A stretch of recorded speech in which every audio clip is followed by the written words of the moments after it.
Okay. Bismillahirrahmanirrahim. Assalamualaikum warahmatullahi wabarakatuh. Salam sejahtera dan selamat pagi buat semua ahli panel yang dihormati dan tuan-tuan dan puan-puan yang dikasihi. Honorable panel members and distinguished guests, ladies and gentlemen, Assalamualaikum warahmatullahi and good morning.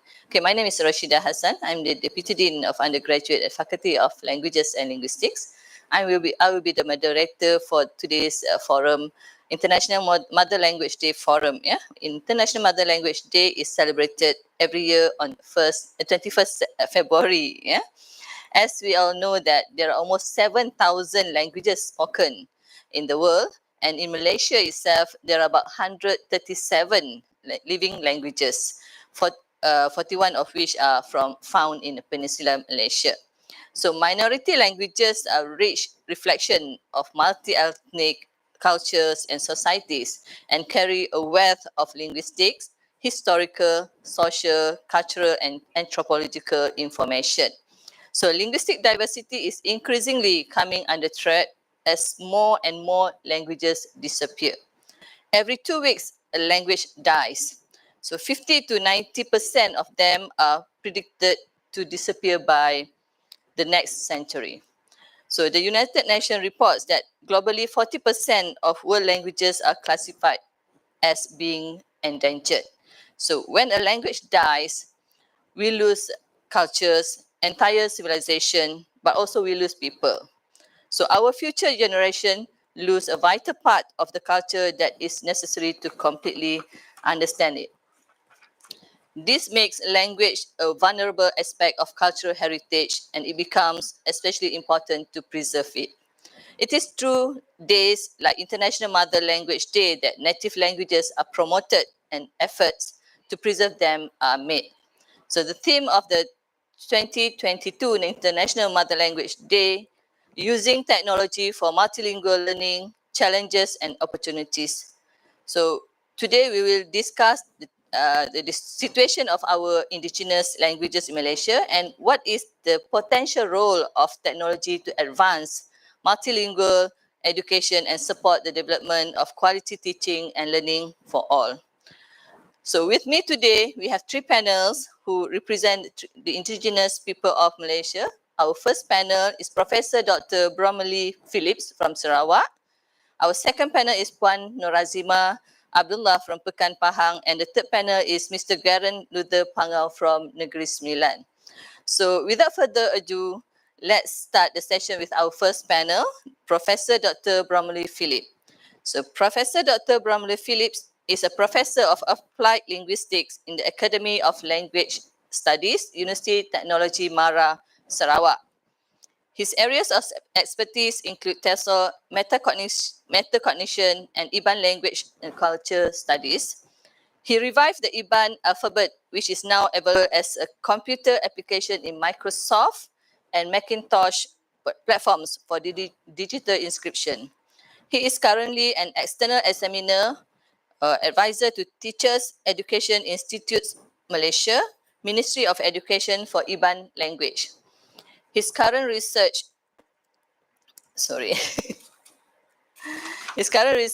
areas of interest include IBAN language and culture, ethno-linguistics, ethno-history, and Sarawak indigenous or native laws. Okay, Prof, thank you very much for accepting our invitation to be one of the panels today. So my first question to you, could you explain or share with us the history of the origins of International Mother Language Day? All right. Thank you very much, Madam Chairperson, and thank you for inviting me to be in this forum. Yeah. Okay, talking about International Mother Language Day, it was actually proclaimed about 20 years back, yeah, by in the General Conference of UNESCO. And I think the reason being that it is significant for indigenous people to actually preserve and protect their languages from disappearance. Yeah. So it was proclaimed about 20 years ago. And I think that can be considered to be quite recent, yeah, because previously there seemed to be a lack of awareness as to the need to protect indigenous languages. But I will not go into detail as to when and how it was actually proclaimed. But what matters now is the fact that it has been recognized worldwide that on the 21st of February, there is this International Mother Language Day, you know, and together with that, actually, we also have International Year of Languages, which is celebrated worldwide, yeah? And the what is important is the purpose of having this International Day, you know, and the purpose, of course, is to promote and to preserve, to promote indigenous languages, to preserve, to protect languages, probably not only indigenous languages, but languages of the world, all right, from disappearance.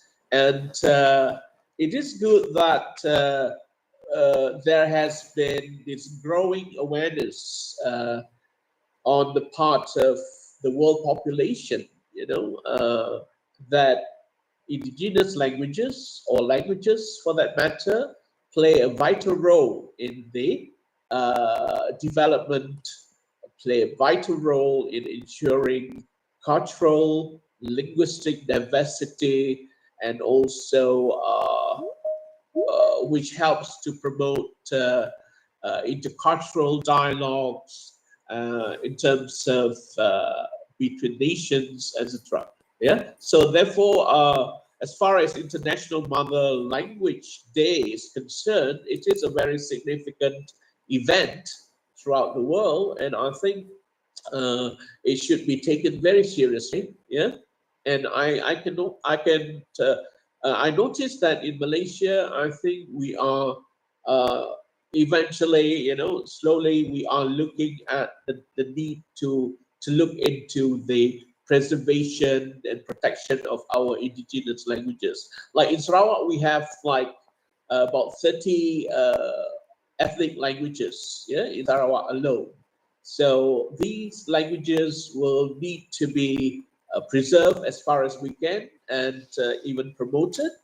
And luckily, we have the Iban language, which is now, I think, is already quite well known in terms of being accepted, being incorporated into the school curriculum.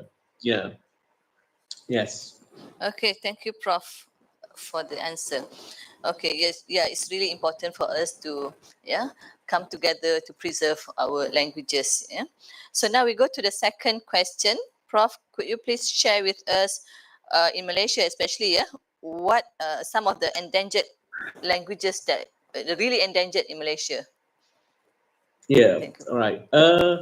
I might not be able to talk in general in terms of the various languages, but as far as Sarawak is concerned, we have quite a number of ethnic languages that actually need a lot of attention in terms of preservation and protection.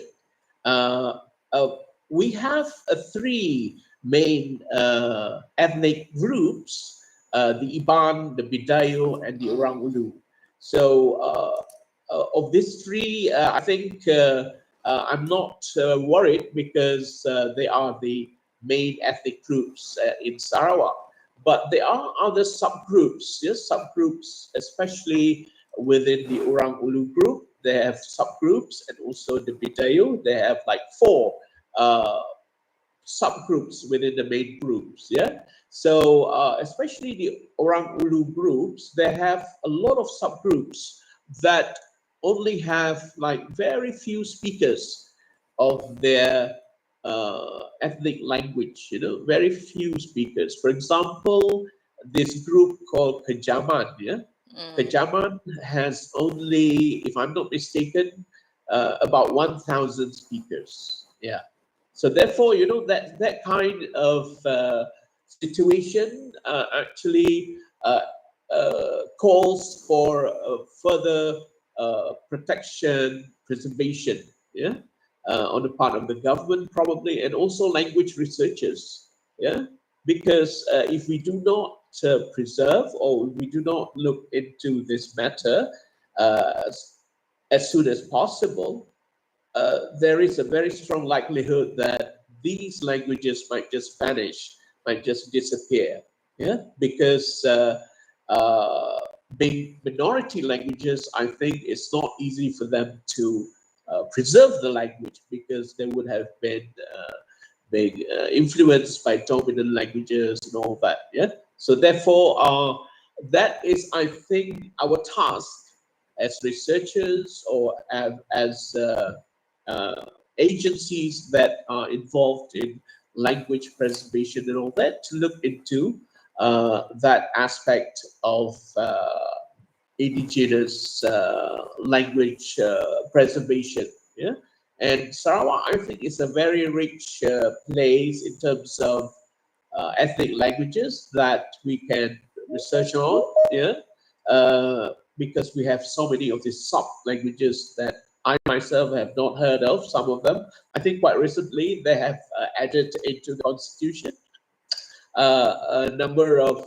new ethnic groups that they have recognized, and they have just added it very recently into our Sarawak constitution, you know, as new ethnic groups, that they have found new ethnic groups that belong to distinctive groups, yeah, that should be considered as distinct ethnic groups. Therefore, they should be added into the constitution together with the previous ethnic groups that we have, the existing ethnic groups. Yeah.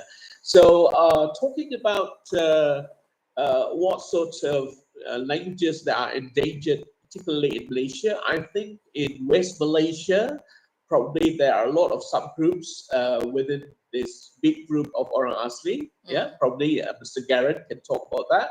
There are a lot of subgroups, I believe, and when I had that meeting with the Ministry of Education, they asked me how to help this group for Bahasa Temiar, you know, Bahasa Temiar, to be at least, to be, if possible, to be on par with Bahasa Iban right now, because Bahasa Iban, I would say, has been incorporated into the school curriculum. It is also available as elective in the university, in the UPSI, in UNIMAS, and later probably in UITM Sarawak. So therefore, as far as Bahasa Iban is concerned, the Iban language, we are already quite well ahead. So they asked me, how can we help this Bahasa Temiar to be at least being taught, you know, rather comprehensively, probably in school and all that. So, but I have no answer for that, yeah, because I'm not very familiar. I'm not familiar at all with the Orang Asli subgroups and all that, yeah. But what I realized is that there is this serious effort and concern on the part of the Ministry of Education to include all these ethnic languages as far as possible, and probably to incorporate them into the general school curriculum, you know, for preservation, for protection. Yeah. So that is something that we should be glad about, after all, you know, because it helps us to ensure linguistic diversity, multilingualism, and multiculturalism live on in Malaysia. Yeah. Yeah, thank you, Prof. Yeah, I think this is a good effort. Yeah, we as the linguists, especially, yeah, we have to play our role as a linguist to help to preserve these languages. Yeah, thank you, Prof. So now we move to our second panel. Let me introduce you to Puan Nur Azima binti Abdullah. Okay, Cikgu Nur Azima, we call it Cikgu Nur Azima. Ya, Cikgu Nur Azima dilahirkan pada 20 hari bulan Januari 1980 di Kampung Runcang, Pekan Pahang ya. Mendapat pendidikan awal di Sekolah Kebangsaan Ahmad Pekan dan Sekolah Menengah Kebangsaan Ahmad Pekan. Sebelum menyambung pelajaran diploma pendidikan di Maktab Tengku Ampuan Afzan dan ijazah pendidikan Universiti Pendidikan Sultan Idris. Beliau telah berkahwin dan memiliki seorang anak. Kini menjawat jawatan sebagai guru penolong kanan pentadbiran Sekolah Kebangsaan Runcang Pekan Pahang. Okay, so we have Cikgu Nur Azima from Pekan Pahang. Cikgu is from community Jakun, right, Cikgu? Dari Cikgu asal community Jakun kan? Boleh dengar Cikgu Zima? Cikgu muted ke? Cikgu kena tak dengar, tak ada suara, muted. Cikgu kena mikrofon mute. Cikgu kena on kan? Dah. Okay, terima kasih Cikgu Nur Azima kerana sudi bersama kita pada pagi ini. Okay, thank you to Cikgu Nur Azima for accepting our invitation to be one of the panel today. So Cikgu, apakah soalan saya kepada Cikgu ya, apakah peranan bahasa ibunda dalam sekolah khususnya di Malaysia? Pada pandangan Cikgu, apa peranan yang dimainkan oleh bahasa ibunda kita? Assalamualaikum dan selamat pagi. Okay. Ya. Okay. Boleh dengar, ya. Teruskan Cikgu. Okay. Boleh dengar? Boleh. Cikgu dengar soalan kita tadi? Clear tak? Boleh kena clear. Teruskan Cikgu. Assalamualaikum dan selamat pagi. Waalaikumsalam. Terlebih dahulu saya mengucapkan terima kasih kerana dapat join lah bersama dengan forum ni bersama insan yang hebat. Saya ni sebagai guru biasa saja. Tapi saya rasa amat bertuah lah kerana dapat berkongsi pandangan dan pendapat dalam forum ni. Okey, bahasa ibunda ni dalam terutama pada sekolah-sekolah yang mempunyai suku kaum macam sekolah saya, suku kaum Jakun, dia menjadi benda yang sangat penting lah. Sebab di situ dia rasa, permulaan bagi seorang pelajar tu dia rasa bila dia boleh berkomunikasi, boleh bercakap dalam bahasa dia, dia rasa dia tak ketinggalan dalam dunia pendidikan. Dia ada rasa bangganya untuk berada nak pergi sekolah. Dia rasa hak dia dari kecil tu tidak terjejas lah. Semangat dia untuk, kalau kita semangat dia tinggi, jati diri dia pun menjadikan semangat dia untuk ke sekolah tu tinggi. Sebab tu cikgu yang mengajar dekat sekolah-sekolah macam saya ni, macam sekolah orang asli, dia kena menguasai sedikit dulu untuk menarik minat pelajar tu untuk dekat dengan dia, untuk menjadi rapat. Dia sangat penting. Dia menjadi salah satu faktor untuk mendekatkan diri kita kepada pelajar. Kalau kita tidak menguasai sedikit bahasa dia, dia rasa sangat jauh. Dia rasa takut dengan cikgu tu, mungkin cikgu tu rasa terasing. Bila cikgu tu menguasai sedikit bahasa dia, automatik dia rasa, oh cikgu ni dah sayang dia, dia boleh belajar, dia boleh seronok. Dia rasa dah seronok, oh cikgu ni dah, wah dia rasa teruja, cikgu ni dah macam dah sayang dah dia. Dia mudah untuk guru-guru mendekati pelajar ini. Dia menjadi benda yang sangat penting lah. Nampak macam tak penting tapi sebenarnya sangat main peranan yang besar. Sebab itu cikgu yang untuk pergi ke sekolah asli, cikgu bangsa lain, cikgu kaum lain, dia kena ambil sedikit bahasa yang simple-simple untuk dia berkomunikasi, untuk mendekatkan pelajar tu rasa bangga dan untuk merapatkan diri dengan pelajar itu. Lepas tu baru kita gunakan bahasa-bahasa lain. Itu dia punya peranan dia. Nampak simple tapi dia sangat main peranan besar untuk merapatkan kita sebagai seorang pendidik kepada student tu, kepada anak murid kita. Ya, bila kita menguasai bahasa pelajar tersebut, dia akan rasa lebih dekat kan? Rasa kita ada usaha untuk mendekati pelajar.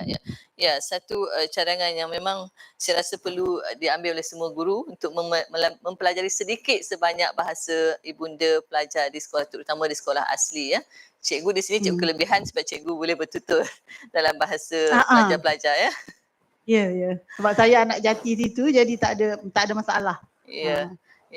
So it's important for the teachers to know the mother tongue of the students in order to get close to the students. Okay, thank you cikgu. Okay, kita pergi kepada soalan kedua cikgu berkaitan dengan apakah aktiviti yang boleh dijalankan oleh tenaga pengajar di sekolah, cikgu-cikgu sekolah untuk merealisasikan Hari Bahasa Ibunda di sekolah? Di sekolah cikgu sendiri ada tak aktiviti yang jalankan untuk meraihkan Hari Bahasa Ibunda sedunia ni? Ada, tapi tahun ni kita fahamlah semua masalah yang dihadapi. Sebelum ni kita buat salah satu dia, kita adakan pertandingan kesenian. Kesenian dalam lagu dalam bahasa ibunda dia, kita cipta sajak dalam bahasa ibunda, kita bagi karangan dalam bahasa ibunda supaya dia bercerita tu selalu dia biasa tulis dalam bahasa Inggeris, dalam bahasa Melayu, tapi kita ubah sedikit pada hari tertentu untuk sambutan, untuk dia bahasa untuk hari tertentu macam ni. Contoh kita adakan pertandingan menulis karangan dalam bahasa ibunda. Kadang-kadang pelajar kita ni dia dah tak tahu nak mengeja dalam bahasa ibunda dia. Cuma dia tahu bercakap saja. Dia tak tahu nak eja dah. Bila nak tulis tu dia macam macam mana saya nak eja ni? Jadi kita bukan setakat dia bertutur tapi dia boleh mengeja untuk bahasa itu. Sebabnya kebanyakannya pelajar jakun ni dia memang pakar dalam bercakap tapi dia tidak pandai nak menulis dalam bahasa ibunda dia sendiri tu. Untuk dia ejakan dia dah macam susahnya rupa nak cakap senang tapi bila nak tulis secara penulisan dah susah. Jadi kita terapkan benda itu dalam waktu tertentu, waktu minggu bahasa ibunda ini kita buatlah. Kita tak buat tiap hari, kita buat selama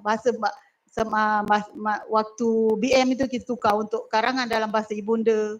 Lepas tu kita buat ada hari tertentu kita buat pertandingan, biasalah kesenian dan kita pamerkan lagu-lagu dalam bahasa ibunda mereka lah. Selalu kita tak gunakan muzik-muzik dalam lain dah, kita gunakan muzik-muzik asal dia untuk rasa cinta dia kepada bahasa ibunda ni tak luntur lah, tak ditelan zaman. Okay, so good effort by the schools to have these activities to help the students to master their own mother tongue So mengadakan aktiviti yang boleh menyebabkan timbul rasa cinta pelajar kepada bahasa ibundanya sendiri Okay, kita teruskan kepada panel ketiga. Okay. Panel ketiga kita ialah so our third panel is Mr. Garen Luther Pangau.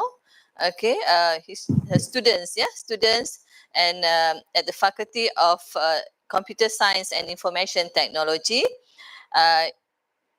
Garen is from orang asli Semelai tribe, mother orang Semelai and father is an Iban. Okay, mix of Semelai and Iban.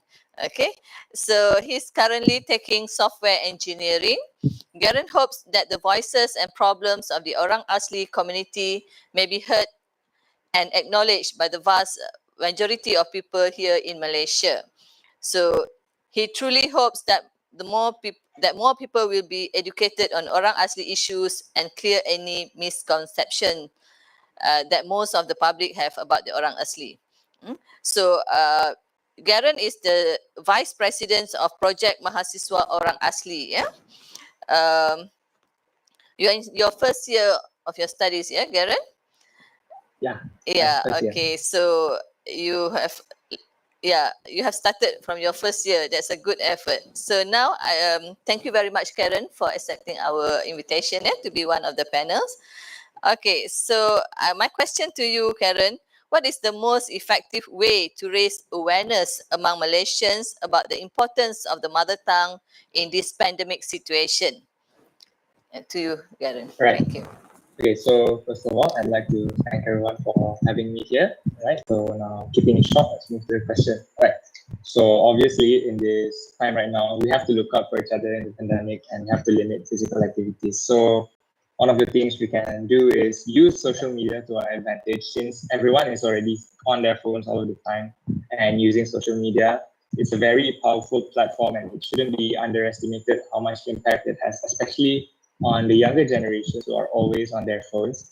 So I feel like since everyone is on social media, we should make use of it. And I think one thing that should be implemented is that government social media pages should also play their part in actually promoting the loss of languages in Malaysia. I think the government pages have, they update whatever that's related to them. However, I think it would be a nice change of pace for them to actually update something that's more like information about all the languages in Malaysia. I think that's something very good for them to do actually.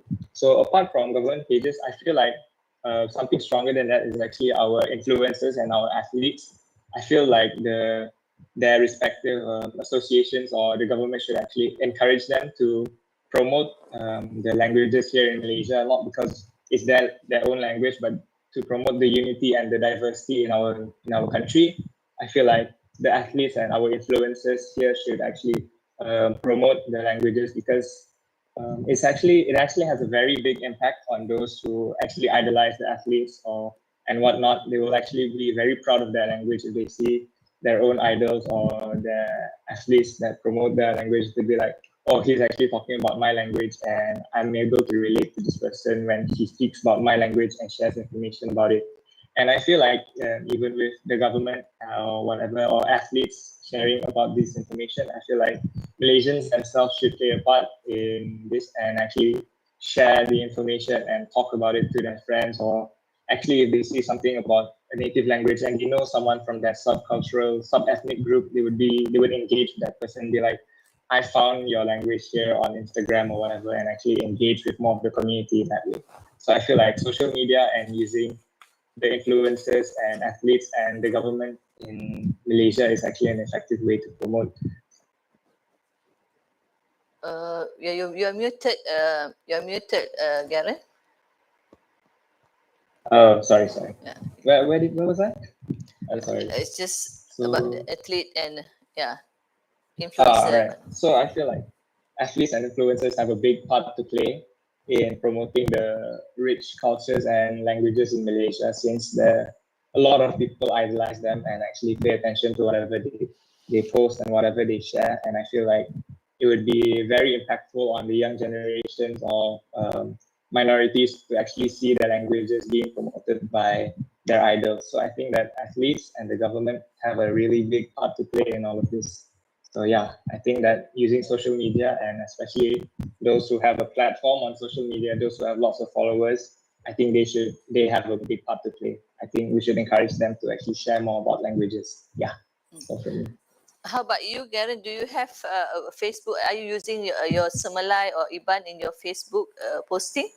My platform is actually the Project Mahasiswa Orang Asli social media. So we do post about it there. We post about our own cultural celebrations there. And actually we're working on short infographics right now where we introduce all the 19 sub-ethnic groups of Orang Asli here. And there's like short infographics and like pictures and like little snippets of info about it. Yeah, it's something we're currently working on. Yeah, and we'll be interesting. posting on social media.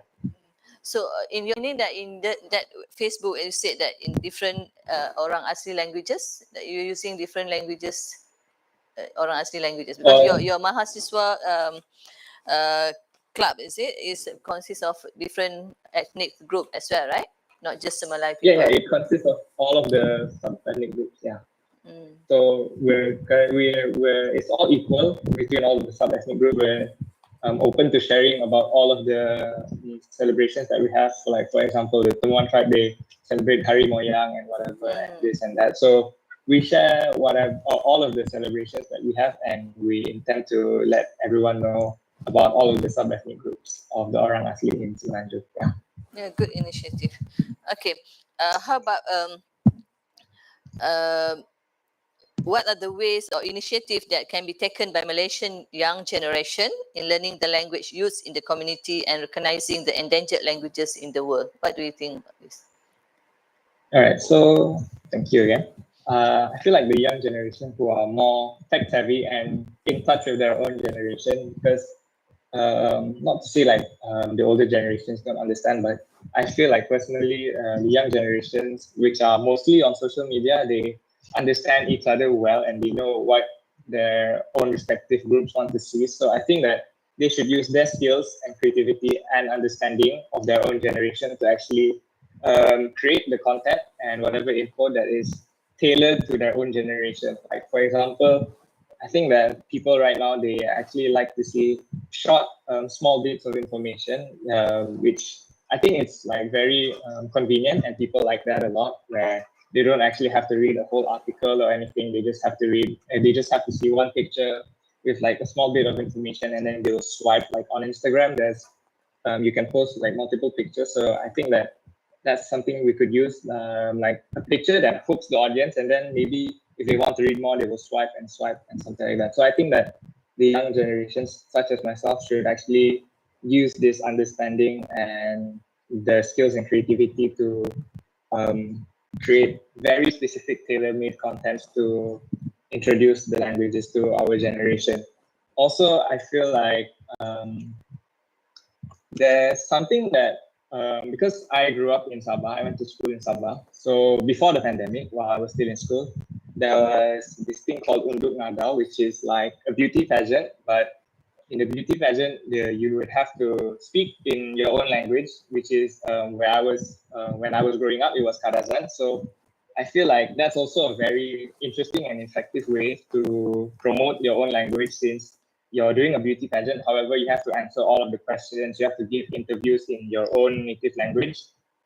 So I feel like at a school level, let's say if the pandemic is now over, I think that should be implemented for other cultures, not specifically beauty pageants, but they should have maybe like interviews or like talks in their own native language inside the schools themselves too, so that they can actually promote the use of their native language inside.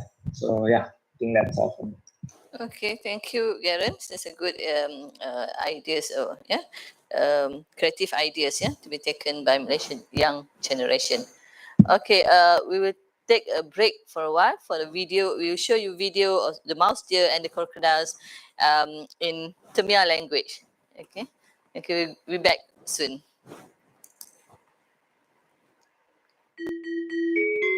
Mana Yehiana en Gloyd Mabek Berher muat na ikor kancil na cepci beradis dengan hem hop en tek jehut sampai enyon Mabek ong tiu. Masa sang kancil nanehne matih mareh maara berher na nanak nane muat ni juhu jambu en lak ong tiu tui. Juhu nak tebi kebuk jambu tu ha. Uduhlah yang igelot. Kancil nak fikir, mau niat na cenam cip ma en lak ong tiu tui. Tiba-tiba, nak kiok, cu ong nawid laju. Bok ni buyak raya, na buka raya nyak Selamat ya, buyak. Kancil nacal rob kui yang mesra. Nam cuba nam kerde perasaan niktuk Lu hati LN anu dek ha. Oh, kenembuk kabat di kandik, kigel entek doh. Ye icen import masa dek ria hejek. Cal buyak. Boleh ke hati le nak mayik?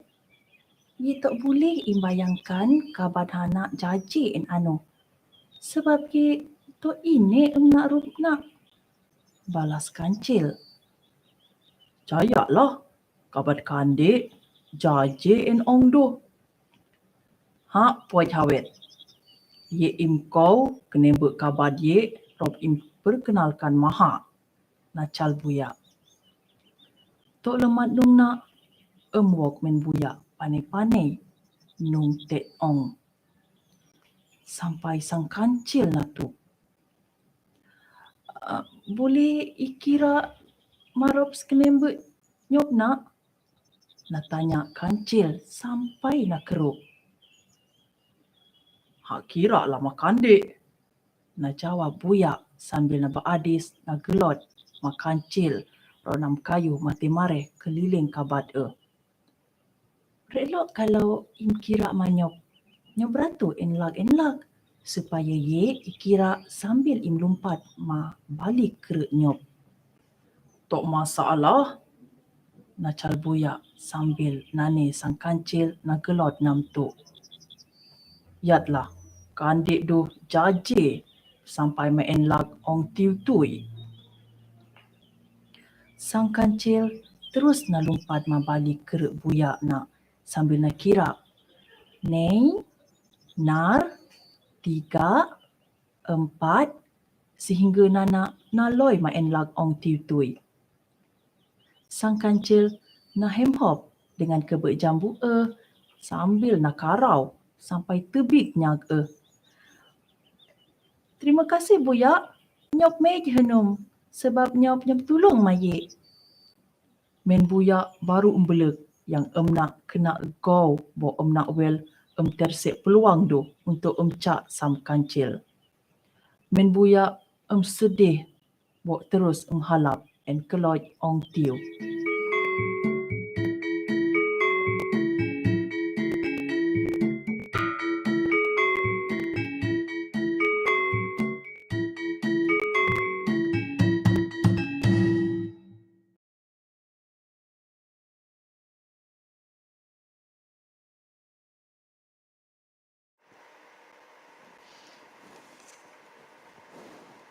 Okay, let's continue. So that was a video, in about kancil and buaya in Temia language, So now we continue. Before we continue with the second session of Q&A, so I would like to invite audience, if you have any question, please post your question in the chat box, Okay, we'll continue with the second round of the question. So I would like to ask Prof. Bramley. Okay, Prof. The theme of this year of the Mother Language Day is using technology for multilingual learning, challenges and opportunities. So, so what is the potential role of technology to advance multilingual education and support the development of quality teaching and learning for all in Malaysia? Thank you, Prof. Yeah, okay. Yeah. Thank you, Madam Chairperson. Yes, especially now with the pandemic and the endemic situation that we've had here,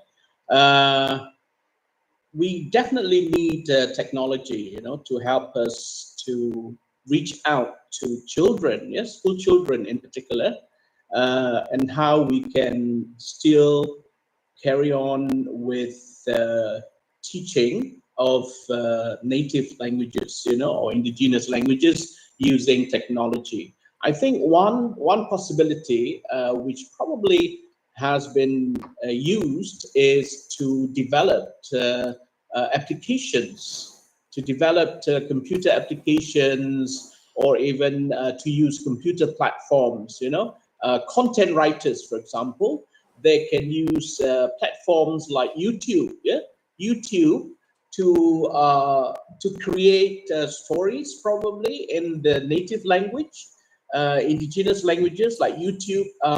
Amazingly, I think for the Iban language, there is one quite popular YouTube, which is called Iban Toon, which is cartoon in Iban. Yeah, it's an animation. You can actually find it in the YouTube, which is called Iban Toon. So the content itself is in Iban language. So, for example, if Iban children want to watch cartoon in Iban, they can try to have access to the YouTube. I think they have quite a lot of episodes for that Iban Toon. Yeah, so that is one example whereby technology itself can help to promote or even to help teach the language with no limitation in terms of physical setting. For as long as they have internet access, they can have access to the YouTube. Yeah. But if we have children, particularly in the East Malaysia, like in Sarawak, those in rural areas, they have difficulties in having internet access. Probably, I think what the government can do is to make use of educational television. Yeah, we still can reach out to the children in the rural schools by using the educational television platform.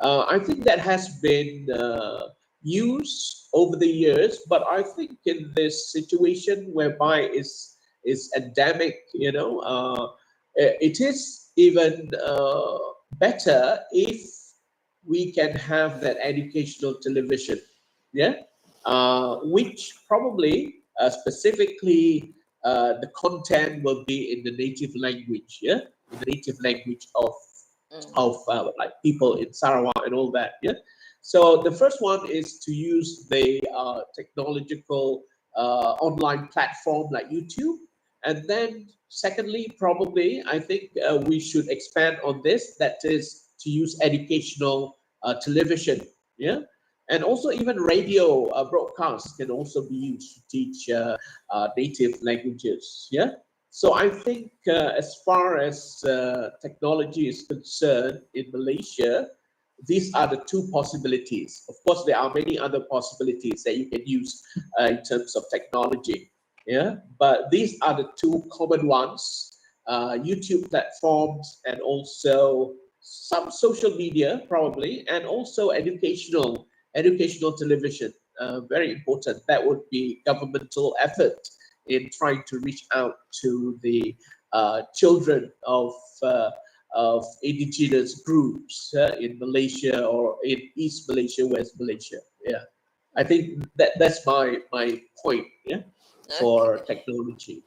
Okay, interesting to know that there's a Ibantun, on YouTube. Yes, exactly.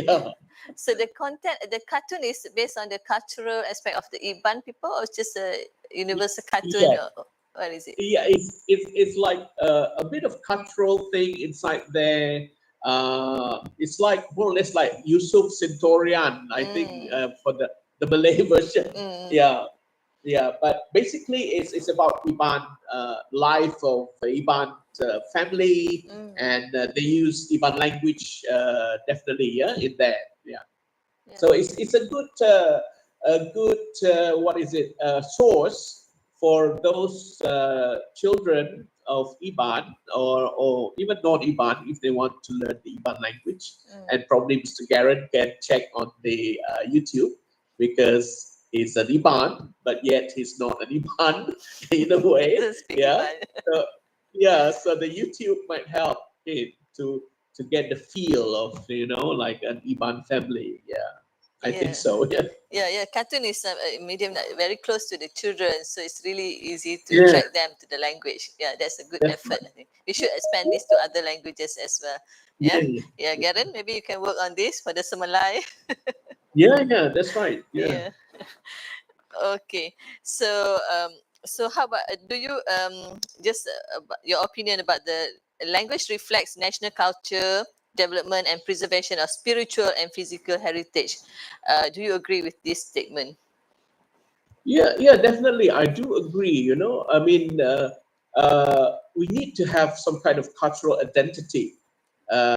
Whatever race you belong to, either you are Malay or Indian or Chinese, Iban and all that, we need to have that cultural identity.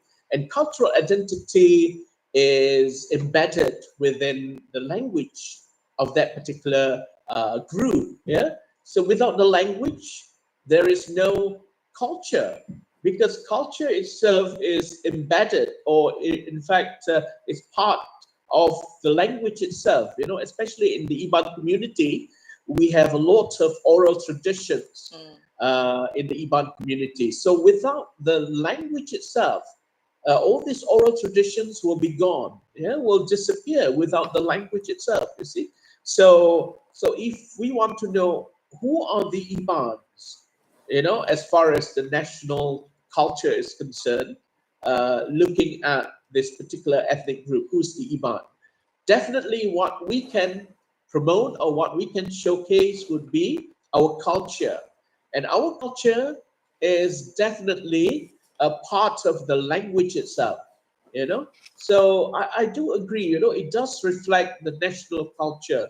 When we say national culture, we are not just talking about one specific culture, especially in Malaysia. It's a multiracial country, and we have like so many races in Malaysia. So I think each race will have its own culture that reflect what Malaysia is. Malaysia is a multiracial country, multicultural, and therefore I think we are what they call unity in diversity.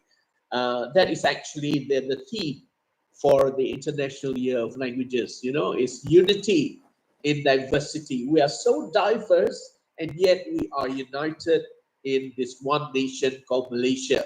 So it is unity in diversity. Yeah.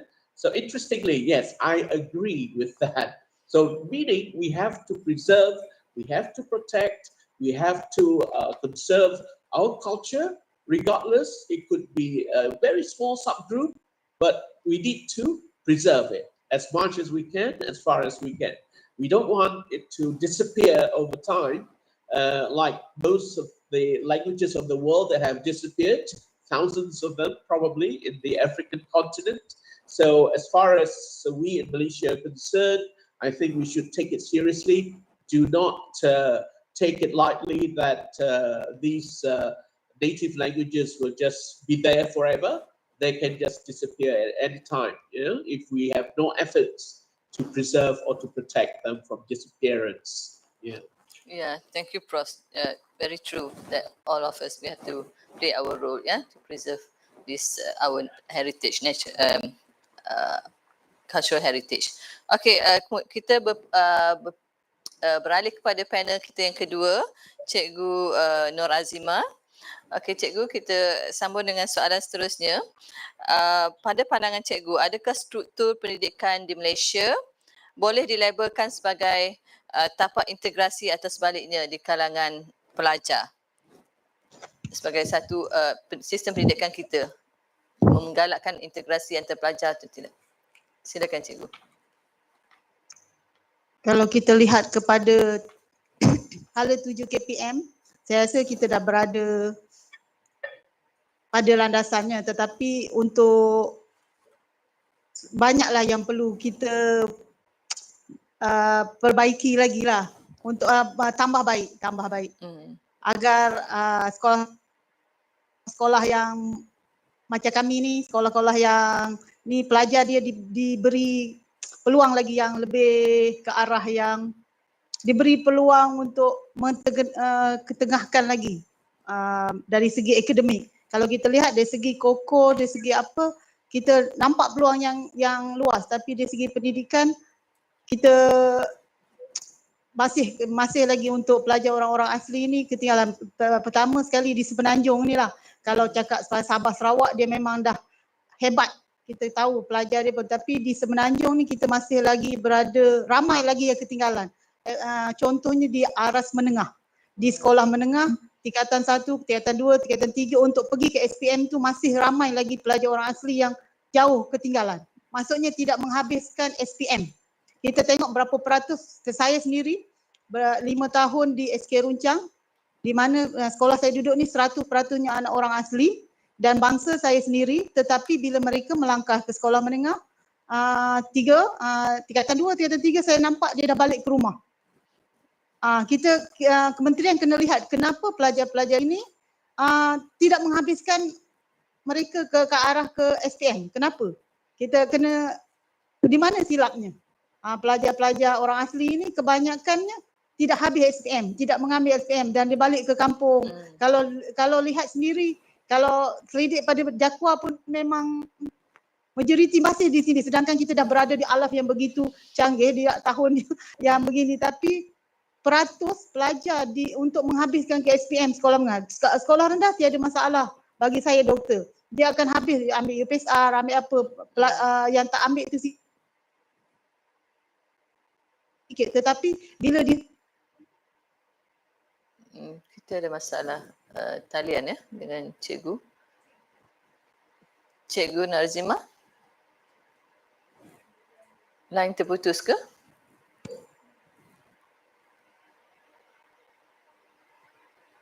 Hello, Cikgu.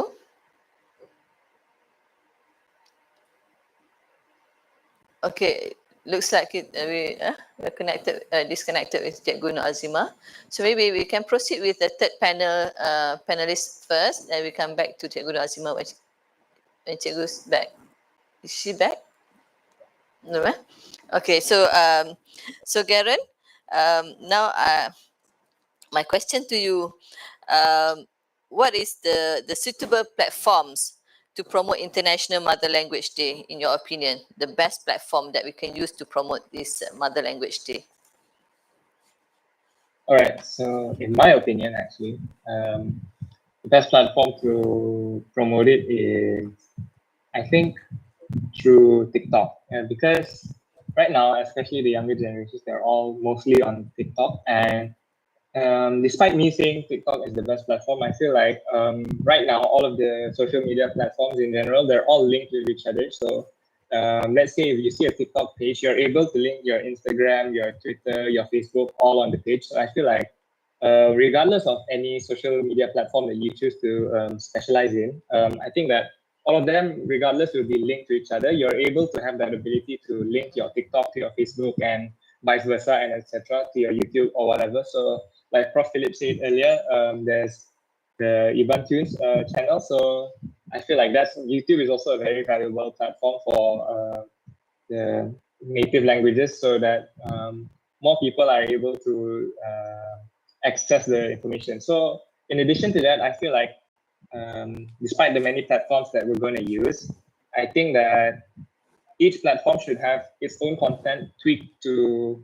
the platform itself. Let's say TikTok, maybe we can take, let's say if we make a YouTube video, you take short snippets of the video and put it on TikTok so that people may actually see it on TikTok and actually get hooked on it, and then they'll be curious as to what it is, and then they'll actually look for it on YouTube. So maybe like on Twitter, they'll have something like a discussion, since people over there like to talk with each other, and maybe on Facebook, it should be maybe like an article, or on Instagram, it should be short snippets, short infographics. So I feel all platforms should be used, and all of the platforms themselves should have their own content tweaked to whatever the platform's audience is like. So I feel that's one of the things. And then after all of it, I think there's a social media platform that's not mentioned as much, which is Reddit. So it's sort of like a forum. And I feel like there's like a whole Reddit page related to Malaysia itself, the Malaysian subreddit. So I feel like if you post it there, lots of the people on Reddit are actually, they're quite patriotic, and they're very interested in our own culture. So I feel like once you have all of your contents there, you can actually promote it on Reddit, and the people there will actually engage with you and talk about it. So I feel like that's also a very valuable platform. So yeah, I think that's all for me. Yeah, it's a new platform that you mentioned just now. I've never heard of that. And TikTok, Yeah. I'm not familiar with TikTok, but I have seen videos on TikTok, and this has become a trend or a thing now. Yeah.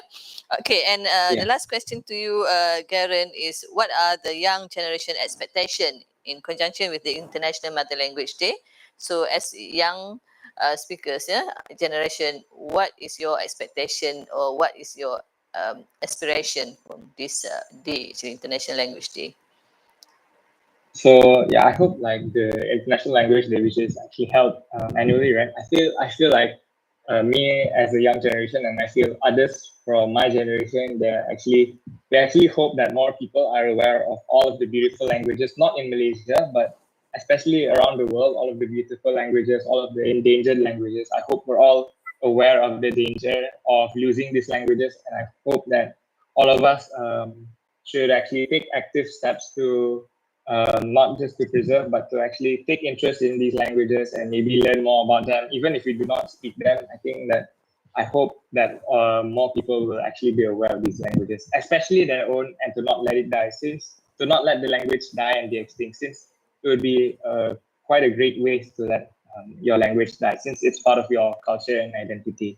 So I hope that International Mother's Language Day will actually increase the awareness around the world about all of the languages in the world, especially the endangered ones. So yeah. Yeah, thank you, Garen, for your thoughts. Are we getting Dr. Cikgu Norizima? You have problem to then she's there admit, but couldn't get in. Oh, okay. We hope that Cikgu Azima can join us back soon. Okay, now maybe we have a break. Maybe take a break for the next video. Still video on the mouse deer and the crocodiles. Okay, Sang Kancil dan Sang Bayak from Jakun, in Jakun language. Okay, stay tuned. Ada satu hari, di sebelah pagi, di dalam hutan, ada si kancil. Hak tengah berjalan, suka hati di bawah pokok, hampak jauh dengan sungai. Masa si kancil tengah dengung keliling kawasan hutan, dia terlihat ada satu pokok jamu air hin di sebelah sungai. Pokok tu ada banyak buah jamu, ada masak berwarna merah. Ika mencari wayat sang kancil. Dia pikir dia nak pergi ke sebelah sungai. Tiba-tiba, sang kancil terdengar bunyi air kuat dan terlihat ada seekor bayak tengah muka mulut. Selamat pagi sang bayak. Wayat sang kancil dengan suara lembut. Dia cuba sorok rasa takut. Apa ai buat seseorang di sika? Oh, seluruh ahli keluarga Ma ada diam di sungai ka. Ma hanya nak ada masa sendiri sekejap. Wayat sang bayak. Boleh aja tunjuk dia semuanya dekat Ma. Ma pak boleh terfikir ayah ada keluarga banyak bersika sebab dia semua langsung pak lihat wayat sang kancil. Percaya, Mumu paling banyak di sungai Ika. Tapi, kalau boleh, ai tunggu sekejap. Mana panggil semua saudara mara Ma dan perkenal dekat ai wayat sang bayak. Empat lama kemudiannya, temolah saudara bayak dari dalam sungai. Sang kancil rasa sangat takut. Boleh ke Ma kira berapa jumlah ilmu semua? Tanya sang kancil dengan suara tergetar-getar. Boleh. Kira Momo. Sang bayak-bayak dengan penuh bangga sambil berenang keliling saudaranya. Gono kalau ilmu beratur sebelahnya belah. Supaya Ma ni boleh kira sambil melompat dan saya semua.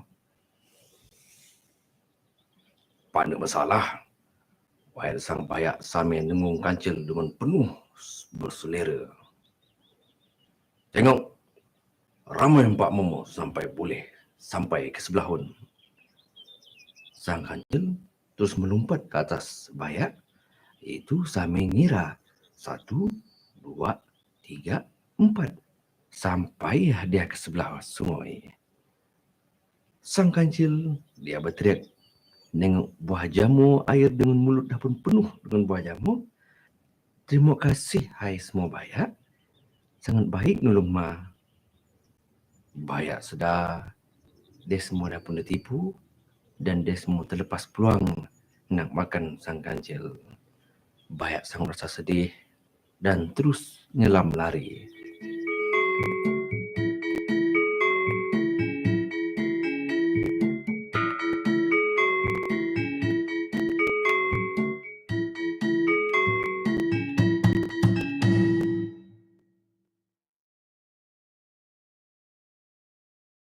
Yeah, back to the session. So we are sorry to say that Cikgu Nur Azima couldn't get in. Still have problem, yeah, with the line.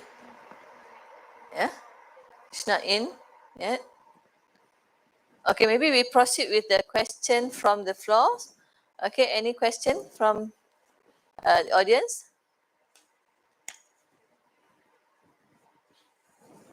No? Do you have any question? Okay, if not, maybe we can continue with a few more questions to our panel. Okay,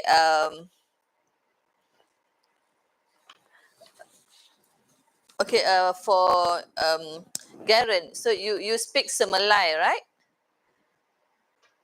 Yeah, fluently? Yes, yeah. I speak Malay. That's Yeah, your I speak first it every language, day. right? Your mother tongue, first Yeah, language. it's my mother tongue. Okay, is there any words that Semalai that you notice have been used in by the community in Malaysia? Oh, in like particular? outside of the Malay community. Uh, Oh no, I no, know. you don't. Really Yeah. no. Yeah. There's no words that I use outside the community, but Malay itself, actually, it shares some words with Bahasa Melayu. So I think that it wouldn't be fair to say that people outside of it use it, since it's actually Malay sharing the same words. So yeah, I don't think anyone outside of the community actually speak Malay or use any words related to it. I've never heard of it. Okay. You said just now that you went to school in Sabah. For how many years you were there? The whole secondary school? For like from primary school all the way until I finished secondary school. So do you speak any Sabah dialect or Kadazan? You mentioned about Kadazan just now. You pick up any words from Kadazan? Not really, but like sometimes I can sort of guess what they say. Like there are certain words that I know, but like I'm not really a speaker. But like my friends, when they do speak it around me, I'm able to catch a gist of what they're saying sometimes. But to say that I understand them fully and I'm able to speak, no. But yeah, just a little bit like of what they're saying, I can catch it sometimes. Yeah. Okay, and your father is an Iban. So any words from Iban language that you pick up from your father? Maybe Prof can verify whether it's correct or not. I will verify. She taught me how to say Nemu Jaku Iban, and Nemu Jaku Iban is essentially I know how to speak Iban and I don't know how to speak Iban. And Mimit is like a little bit, So like Nemu Jaku Iban, Mimit, so it's just I know how to speak a little bit of Iban. So it's actually that's what it is. Okay. Just a little bit. Just a little bit. So do you go back to your hometown from time to time to your father's hometown? So how do you communicate with your grandmother, your other aunties and uncle? In English or in Malay, not in Iban. Not in Iban. But like there's some relatives that will still continue to speak to me in Iban, but since I'm not able to communicate back, I'll speak in English. But sometimes I'm able to guess a little bit of what they're saying, but I'm still not able to speak it. Yeah. Okay. So for me myself, I communicate in English and Malay. Okay. Prof, how about you? At home, you are using Iban with all your children? Yes, the next time I get to meet Garen, I will speak Iban to Garen. Yeah, whether or not he can speak. No, I'm just kidding. Yeah, Iban is my home language. I mean, I speak Iban all the time, actually. Yeah, and we know that Iban language is a very easy language to learn. It's very similar to Bahasa Melayu.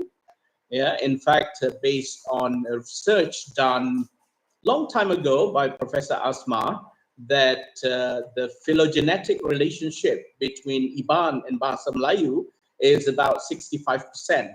Yeah, so there is a need to revisit that, because I believe maybe now it could be even more, because there are quite a number of Iban words that have been incorporated into the lexicon, the Bahasa Melayu lexicon, like the word randau, like the word mararau, and a few other words. I can't think of them as yet. Yeah. But I think one thing about being a Sarawakian, if you are a native Sarawakian, if you are an Iban, definitely you will be a trilingual. Yeah, trilingual. Yeah, that is the advantage. But if you are not an Iban, but you are a native Sarawakian, you can even be more lucky. Why? Because you will have an additional language, which is Iban language. Most of my non-Iban friends who are native of Sarawak, they can speak Iban. So they become multilingual instead of trilingual. So that will be their advantage, actually. Yeah, in my case, I do understand a little bit of Bidaya from one group. Yeah, Bidaya from one group. I do understand a little bit of that Bidaya. So I cannot say myself multilingual, but I'm definitely a trilingual person. Yeah, that is our advantage. Yeah, that's our advantage. Yeah. Okay, I saw that Cikgu Azimah is back here. Cikgu Azimah? Oh. Cikgu, boleh dengar? Ya, cikgu. Terputus tadi kita ya. Okey, boleh kita sambung dengan satu lagi soalan untuk cikgu? Cikgu tak dengar lah. Kita tak dengar cikgu. Tak ada suara ya.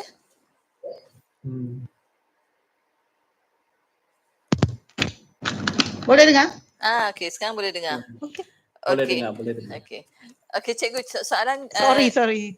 tak apa cikgu. Itu masalah yang biasa dialami ya bila kita ada online gini. Ini yang kita memang dah dijangka ya, masalah yang dijangka. Okey. Okey cikgu, berkaitan dengan teknologi, kita menghadapi masalah di sini ya untuk menggunakan teknologi walaupun dalam konteks kita yang di dalam era moden ni. So di sekolah cikgu, bagaimana cikgu menggunakan teknologi dalam pengajaran bahasa ibunda? Apakah cabaran yang cikgu hadapi untuk menggunakan teknologi di sekolah?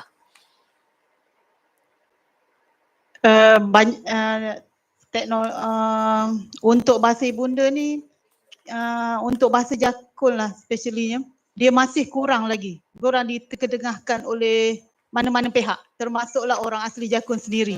Pelajar dia kurang dia punya ABM ataupun alat bantu mengajar dari segi macam Sabah Sarawak, dia ada kartun dia, animasi dia, tapi bagi jakun ni dia terhad. NSS itu sendirilah. Sekarang tahniah untuk UM lah, ada dah cerita dalam bahasa jakun. Kalau tidak, memang tiada alat itu untuk digunakan. Hanya pandai pihak macam kami, pihak sekolah, kami usahakan kami sendirilah bagaimana nak buat sandboard bahasa ibunda itu sendiri untuk kami menggunakan tenaga kami, sebab dia memang dari segi YouTube pun kalau kita lihat memang sangat terhad dalam YouTube, dalam Facebook. Sebab mungkin kita masih kurang lagi orang jakun itu sendiri yang berada di atas itu, yang dah majunya terhad. Ada tapi masih benda itu belum diperluaskan.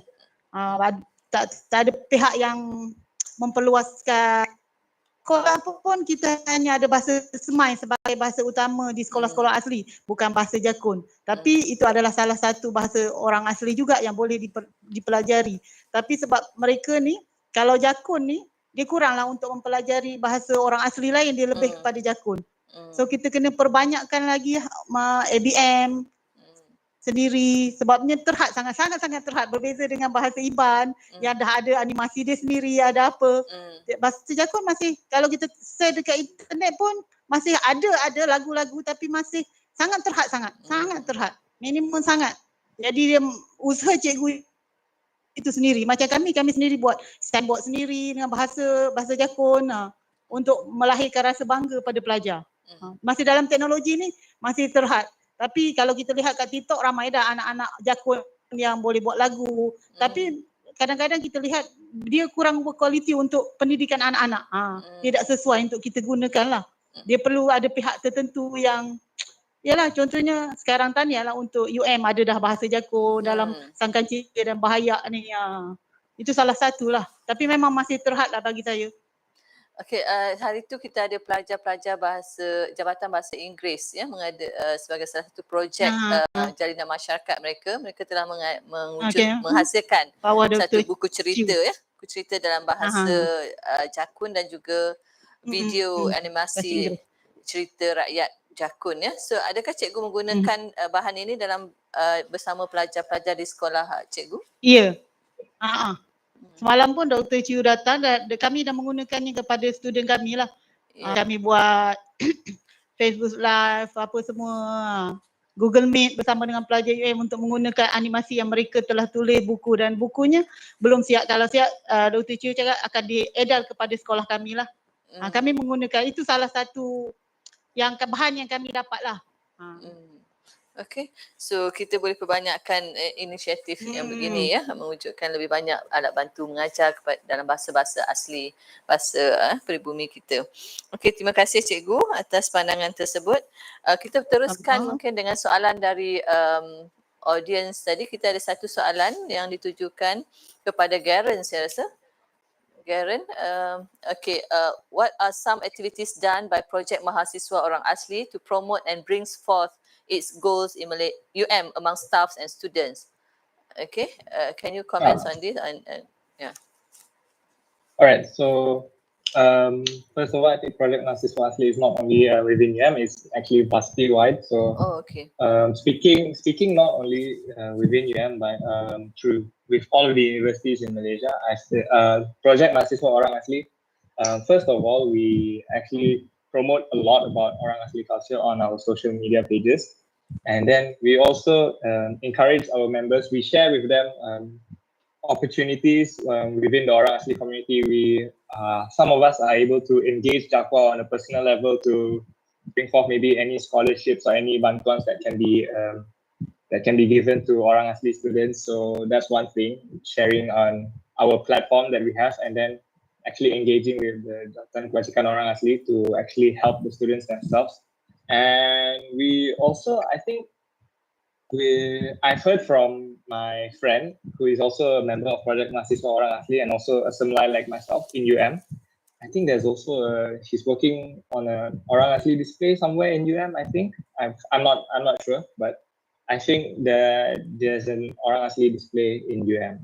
I cannot confirm nor deny it, but I think I've heard something like that as well. So I think that will also help to push our goal, which is to empower Orang Asli and make the voices of the students to be heard.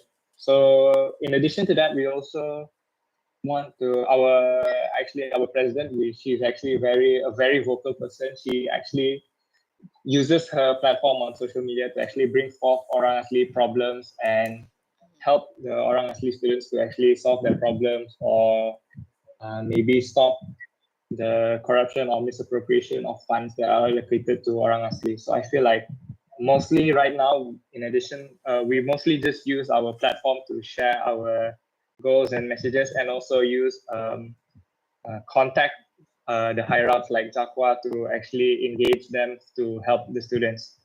Yeah, I think that's essentially what we have right now. But we're also working on a lot of things right now, like our social media, like YouTube and whatnot. So since it is a young project, we barely started out. It's only been 2 years, and I've only joined last year. So it's still early, and I think we still have a long way to go. Yeah. Okay, so may I know how many Orang Asli students in UM? So from what I know, I think there's 6 or 7. I believe there's 2 in Pasum, there's 1 in law, I think, or 2 in law. There's me, and then there's one or 2 more. There's 1 in biology, I think. So I think like 6 or 7 around there. Yeah. Mm-hmm. So your president, this project Mahasiswa, who is she or he? She's Shirin from the law faculty. Law faculty. Okay. So maybe we can work together to promote more about Orang Asli languages in Malaysia, and we hope that we can come up our Jalinan Masyarakat at the Faculty of Languages and Linguistics also, we always encourage students to do activities with the Orang Asli, especially last time we had with Pospantos, and also with Sekolah Kebaan Runcang in Pekan, and we hope that if we able to do it physically, it'd be better. But given the situation. We hope to expand more or connect more with the Orang Asli. We can only focus in Malaysia, in Peninsula. Sabah Sarawak is a bit far from us. Okay. Is there any more question? If no more, we have come to the end of the session. So maybe if Prof, if you can say your main message that you would like audience to take away as your last message for the audience. Oh, okay, right. International Mother Language Day is very important, worldwide, because it's a respect for the indigenous languages, which have not really been given enough respect so far, but because it has been recognized by UNESCO, I think our Malaysian government should be more serious about our native languages in Malaysia. And as far as I can see, I don't really see the effort on the part of the government. I'm not here to blame anybody, but as far as the indigenous languages are concerned, we have like 100 over indigenous subgroups and the bigger groups of indigenous people in Malaysia. I think it merits probably one ministry on its own, you know, for the development of language, for the development of culture of indigenous people. And yet we have yet to see that to happen. We do have a portfolio, ministerial portfolio under the Prime Minister's Department that take care of Sabah and Sarawak issues. But I think if we are serious about protecting, preserving indigenous languages, we need to have a bigger platform, a ministry probably, or a government agency that deals specifically on language, indigenous languages, indigenous cultures, so that these cultures, languages will not disappear, will not disappear and being assimilated into the dominant culture. And there is a likelihood of that being going to happen. It will be assimilated or being absorbed into the dominant culture. So if that happens, there will be language shift, there will be language attrition, there will be language death completely. There is no existence of the language anymore, you know, if that happens. So seriously, I believe by now, because 2020 to 2032 is the International Year of Languages as declared by UNESCO. Yeah. So this one decade, this 10 years, which is very good for us in Malaysia, you know, to look at the native languages in West Malaysia and East Malaysia, to protect, preserve, promote all these indigenous languages within this 10 years, within this decade, to be parallel to the United Nations, the International Decade of Indigenous Languages. You know, yeah, I think we really should take it seriously. And I would like to thank Universiti Malaya, the Faculty of Languages, for being concerned about this indigenous languages, and also the Center of Malaysian Indigenous Studies, you know. And as you notice, we only have the one and only Center of Malaysian Indigenous Studies in Universiti Malaya. And we have 20 public universities in Malaysia. What happened? What actually happened? And of course, you know, in Sarawak itself, we do not have an indigenous center at all. Yeah. So I don't know what's going on actually, but I don't really see that serious effort in terms of trying to preserve, to protect, to promote the indigenous languages. Yeah. And since I am a researcher for the Iban language, I would like to say that the Iban language has been incorporated into the school curriculum. So now it's taught until Form 5, and it's also offered as an elective in UPSI, and also offered as a specialized course for future Iban teachers in the two teachers institutes in Sarawak. But I think if we are very serious about this, we will have to come up with probably different agencies, you know, like we have Dewan Bahasa dan Pustaka. But what about if we have a Dewan Bahasa and Pustaka for a certain native language, like the Iban language, which seems to be quite dominant in terms of its usage in Sarawak, as well as generally, you know, overall. So it's high time that we have a Dewan Bahasa for the native languages. Yeah, it's high time. Now it's already, we are already in 2022. Yeah, that is already how many years of independence? Until now, there is no platform in which indigenous people can protect, preserve, promote their language, like what is happening with Dewan Bahasa dan Pustaka. We do not have that platform. So I do hope that one day there is such a platform that we can use to protect, to promote, to preserve our language. I think that's what I'm thinking. Thank you, Right Prof. now, yeah. A good insight. So I think we have to come together, all researchers from all universities, to Yeah, come together exactly. to start this effort to preserve and Yeah. Okay, Cikgu Azimah, ini kata-kata terakhir sebelum kita tamatkan forum kita. Yeah. International Mother Language Day ni bagi saya merupakan satu program yang perlu di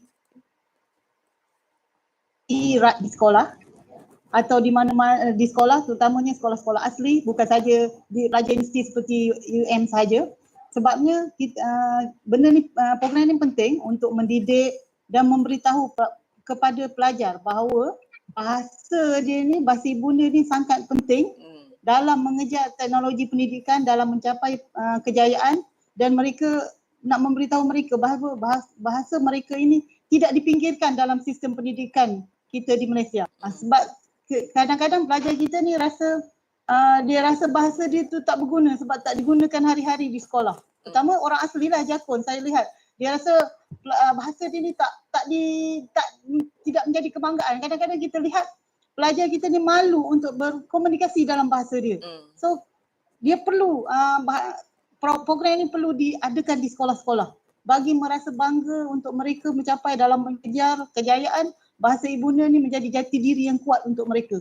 Saya rasa memang satu program yang sangat baik untuk diketengahkan di sekolah-sekolah asli. Terima kasih, Cikgu. Cikgu. Ramai pelajar kita ni sangat-sangat malu untuk berkomunikasi. Dia rasa rendah diri. Untuk menaikkan jati diri mereka, ya. Okay. Garen, from you?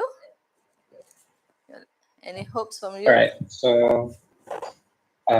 as we all know, our language is part of our cultural identity, be it as an Iban, an orang asli, or Kadazan. So, I feel like if we're not actually proud of our language, if we don't play our parts to preserve our own language, we lose part of our identity, our ethnicity, and maybe, unfortunately, it will be lost to time. It will die maybe in the next few years. So I feel like ourselves as individuals, we have an important part to play in order to preserve our own language. We should use it within our own family. We should pass it on to the next generation. And even if no one helps us to do it, I think we ourselves should spark our own interest in our language. Like me, myself, I don't know how to speak Iban. I think I should do better in that aspect. So yeah, I think that's all from me. Yeah, thank you. Okay, thank you, Garen. Yeah, true. Kita sendiri yang perlu menjalankan peranan kita. Okay, just a comment from Dr. Chiu Xinyi.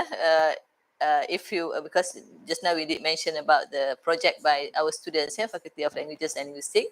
They came out with a storybook. So if you want to know more, you can go to the link posted by Dr. Chiu. Okay, thank you, Dr. Chiu.